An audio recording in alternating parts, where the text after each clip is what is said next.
اعوذ باللہ السمیع العلیم من الشیطان الرجیم من ہمزہ ونفخہ ونفثہ بسم اللہ الرحمن الرحیم۔ سورہ المائدہ کی آیت نمبر 6 کی تفسیر چل رہی ہے۔ وضو کن چیزوں سے ٹوٹتا ہے؟ وضو پیشاب کرنے اور پاخانہ کرنے سے ٹوٹ جاتا ہے۔ پیشاب کرنے اور پاخانہ کرنے کے بعد دوبارہ وضو کریں۔ آیت زیر تفسیر۔ ریا خارج ہونے سے بھی وضو ٹوٹ جاتا ہے۔ اگر کسی کو نماز میں وہم ہو کہ ریا آ گیا تو نماز ادا کرتا رہے جب تک آواز نہ آئے یا بو نہ آئے۔ رسول اللہ صلی اللہ علیہ وسلم فرماتے ہیں، صحیح بخاری کی حدیث ہے، جس شخص کا ریا خارج ہو جائے اس کی نماز قبول نہیں ہوتی جب تک وضو نہ کر لے۔ عباد بن تمیم کے چچا فرماتے ہیں، صحیح بخاری اور صحیح مسلم کی حدیث ہے، میں نے رسول اللہ صلی اللہ علیہ وسلم سے شکایت کی کہ وہ شخص جس کو نماز میں ریا آنے کا وہم ہو تو وہ کیا کرے؟ رسول اللہ صلی اللہ علیہ وسلم نے فرمایا، وہ نماز سے نہ پھیرے یہاں تک کہ آواز سنے یا بو پائے۔ سونے سے وضو ٹوٹ جاتا ہے، البتہ اونگنے سے وضو نہیں ٹوٹتا۔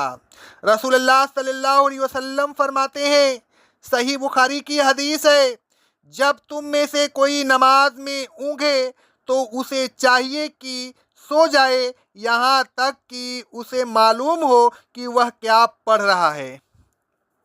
حضرت صفوان بن اشال کہتے ہیں، روایت ترمذی کی حدیث ہے، سند صحیح سے، کہ رسول اللہ صلی اللہ علیہ وسلم ہمیں حکم دیا کرتے تھے کہ جب ہم مسافر ہوں تو 3 دن اور 3 رات تک اپنے موزے نہ اتاریں، وضو کرتے وقت ان پر مسح کر لیں، مگر یہ کہ جنابت ہو تو موزے اتار کر پیر دھوئیں، لیکن پاخانہ یا پیشاب اور نیند سے اگر وضو ٹوٹے تو بس موزوں پر مسح کر لے۔ سرمگاہ کو ہاتھ لگانے سے وضو ٹوٹ جاتا ہے۔ رسول اللہ صلی اللہ علیہ وسلم فرماتے ہیں، روایت احمد کی حدیث ہے، سند صحیح سے، جو مرد اپنی شرمگاہ کو ہاتھ لگائے اسے چاہیے کہ وضو کر لے، اور جو عورت اپنی شرمگاہ کو ہاتھ لگائے اسے چاہیے کہ وضو کر لے۔ اونٹ کا گوشت کھانے سے وضو ٹوٹ جاتا ہے۔ حضرت جابر بن سمرہ رضی اللہ تعالیٰ عنہ کہتے ہیں، صحیح مسلم کی حدیث ہے، ایک شخص نے رسول اللہ صلی اللہ علیہ وسلم سے سوال کیا، میں بکری کا گوشت کھا کر وضو کروں؟ رسول اللہ صلی اللہ علیہ وسلم نے فرمایا، اگر چاہو تو کر لو اور اگر چاہو تو نہ کرو۔ اس نے پوچھا، کیا میں اونٹ کا گوشت کھا کر وضو کروں؟ رسول اللہ صلی اللہ علیہ وسلم نے فرمایا، ہاں، اونٹ کا گوشت کھا کر وضو کیا کرو۔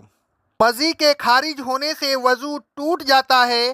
حضرت علی رضی اللہ تعالیٰ عنہ فرماتے ہیں، صحیح بخاری اور صحیح مسلم کی حدیث ہے، مجھے مزی بہت آتی تھی، میں نے ایک شخص سے کہا کہ وہ نبی کریم صلی اللہ علیہ وسلم سے دریافت کرے، میں نے خود اس لیے دریافت نہیں کیا کہ آپ کی بیٹی میرے نکاح میں تھی۔ اس شخص نے سوال کیا تو آپ نے فرمایا، اپنی شرمگاہ دھو اور وضو کرو۔ وضو کے متفرق مسائل۔ ایک وضو سے کئی نماز پڑھی جا سکتی ہے۔ حضرت بریدہ رضی اللہ تعالیٰ عنہ فرماتے ہیں، صحیح مسلم کی حدیث ہے، فتح مکہ کے دن رسول اللہ صلی اللہ علیہ وسلم نے ایک وضو سے کئی نمازیں پڑھیں۔ اگر ناخن برابر بھی جگہ کہیں سے خشک رہ جائے تو دوبارہ وضو کرے۔ حضرت عمر رضی اللہ تعالیٰ عنہ فرماتے ہیں، صحیح مسلم کی حدیث ہے، ایک شخص نے وضو کیا اور ایک ناخن برابر جگہ اپنے قدم پر خشک چھوڑ دی۔ رسول اللہ صلی اللہ علیہ وسلم نے دیکھا تو فرمایا واپس جاؤ اور اچھی طرح وضو کرو۔ وہ واپس گیا، پھر دوبارہ وضو کر کے نماز پڑھی۔ پانی کے استعمال میں فضول خرچی نہ کرے۔ رسول اللہ صلی اللہ علیہ وسلم فرماتے ہیں، ابو داؤد کی حدیث ہے سند صحیح سے، ان قریب اس امت میں ایسے لوگ ہوں گے جو پانی اور دعا میں حد سے تجاوز کریں گے۔ وضو کے لیے ایک مدی یعنی تقریباً 780 گرام پانی کافی ہے۔ حضرت انس رضی اللہ تعالیٰ عنہ فرماتے ہیں، صحیح بخاری اور صحیح مسلم کی حدیث ہے کہ رسول اللہ صلی اللہ علیہ وسلم ایک مد پانی سے وضو کرتے تھے۔ اگر چکنائی دار کوئی چیز کھائیں تو کلی کر لیں۔ حضرت ابن عباس رضی اللہ تعالیٰ عنہ فرماتے ہیں، صحیح بخاری اور صحیح مسلم کی حدیث ہے کہ رسول اللہ صلی اللہ علیہ وسلم نے دودھ پیا، پھر کلی کی اور فرمایا اس میں چکنائی ہوتی ہے۔ وضو کے پانی کو ڈھانک کر رکھیں۔ حضرت ابو ہریرہ رضی اللہ تعالیٰ عنہ فرماتے ہیں، ابن خزیمہ کی حدیث ہے سند صحیح سے کہ رسول اللہ صلی اللہ علیہ وسلم نے ہمیں وضو کے پانی کو ڈھانکنے کا حکم دیا ہے۔